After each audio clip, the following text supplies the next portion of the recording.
Hi hello నమస్తే welcome back to Deepa's world. నిన్న ఒక వీడియో పెట్టాను కదా, ఎవ్వరు చూడలేదు, కామెంట్ చేయలేదు, అయినా కూడా నేను పెడుతున్నాను. అదేంటంటే నేను అడిగాను కదా, మన రెండు రాష్ట్రాల్లో చిన్న షాప్ దగ్గర నుంచి పెద్ద హోల్సేల్ షాప్స్, పెద్ద పెద్ద షాప్స్ వరకు మధ్యలో హోటల్స్ వస్తుంటాయి, చిన్న చిన్న అన్ని వర్క్స్ వస్తుంటాయి. ఆల్ రౌండర్స్ హిందీ వాళ్ళని మనము రెఫర్ చేసుకుంటున్నాము, ఇక్కడ నుంచి పిలిపించుకుంటున్నాం కదా. కానీ మన రాష్ట్రాల్లో అన్ఎంప్లాయ్మెంట్ లేదా? మన రాష్ట్రాల్లో వర్కర్స్ లేరా? ఎందుకు అలా జరుగుతుంది అంటే మన వాళ్ళు రారు, 5,000 10,000కి పనులకు రారు. అండ్ రెండోది, వాళ్ళు వస్తూ కూడా ఒకరిద్దరు, కొంతమందికి తక్కువలో దొరికేస్తున్నారు, కొంతమందికి 15,000 20,000 ఇస్తే కానీ రావట్లేదు. అదే వాళ్ళని ఖచ్చితంగా మనము ఫుడ్ ఇస్తున్నాం, కొన్ని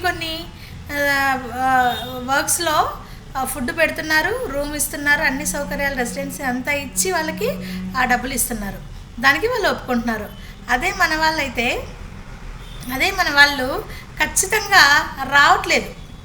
ఇప్పుడు నాన్ లోకల్ వాళ్ళకి 10,000 ఇచ్చేది, మనకి 8,000 ఇచ్చేది రెండు ఒకటే కదా. మనం మన ఊర్లో ఉంటాము, ఉదయం వెళ్ళి సాయంకాలం మనం ఇంటికి వస్తాము, ఆ డబ్బులు మనకు ఉపయోగపడతాయి. వాడు ఎక్కడి నుంచి వస్తాడు కాబట్టి ఫుడ్ వాడికి చూసుకోవాల్సి ఉంటుంది, కాబట్టి వాడికి ఎక్కువ ఇవ్వాల్సి ఉంటుంది. కానీ మన వాళ్ళు మనకు దొరికితే పక్క నుంచి తెప్పించుకోవాల్సిన అవసరం లేదు కదండి.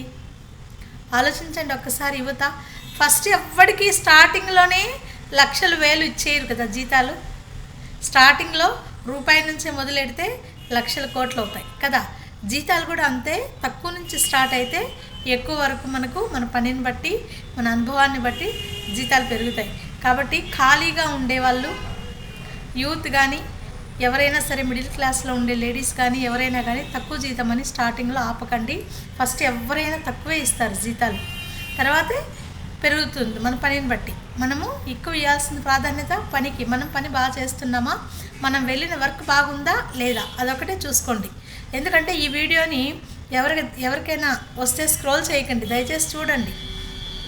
ఎందుకంటే ప్రతి ఒక్కరి సమస్య ఇది. నేను 30 లక్షలు పెట్టుబడి పెట్టి ఒక సంస్థ పెట్టి పని వాళ్ళు లేక, సరి అయిన పని వాళ్ళు దొరకక నేను ఫెయిల్ అయిపోయాను. ఈరోజు చాలా సఫర్ అవుతున్నాను. నాలాగా అందరూ కాకూడదని ఖచ్చితంగా లోకల్ వాళ్ళు చూడండి. పనులు అందరికీ అవసరం కదా డబ్బులు. స్టార్టింగ్లో ఎవ్వరికి నువ్వు రాగానే నీకేమీ లేకుండానే 10,000 20,000 జీతాలు ఇచ్చేసారు కదా మన పనిని బట్టి.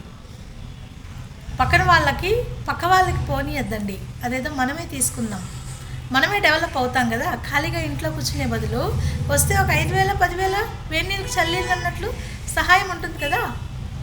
ఆలోచించండి ఒక్కసారి. మీరు నా వీడియో చూసినట్లయితే లైక్ చేయండి, షేర్ చేయండి, కామెంట్ చేయండి, ప్లీజ్ సబ్స్క్రైబ్ చేసుకోండి. ఎందుకంటే మీ లైక్, మీ కామెంట్, మీ షేర్, మీ సబ్స్క్రిప్షన్ నాకు చాలా అవసరం. Thank you so much.